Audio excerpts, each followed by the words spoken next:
যেদিন মেডিকেল করতে গিয়েছিলাম সেদিন আকাশে বিমান দেখে মনে অনেক আনন্দ হচ্ছিল। মনে মনে ভাবছিলাম আমিও বিমানে উঠব। মনের ভিতরে আনন্দ ছিল অনেক।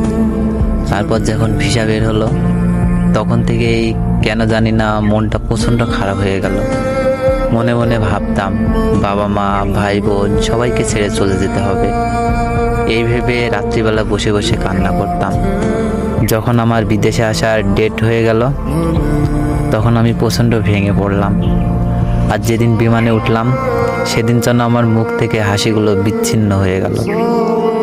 বিমানে উঠে জানালার ধারে বসে নিজে নিজেকে প্রশ্ন করলাম, আজকে তো আমার আনন্দ পাওয়ার কথা, কিন্তু চোখে পানি কেন চলে আসছে। আমি ভেবেছিলাম দিনটা খুব আনন্দে হবে, কিন্তু বিশ্বাস করেন আমার জন্মের পর থেকে এরকম জঘন্য দিন আমার জীবনে আসেনি।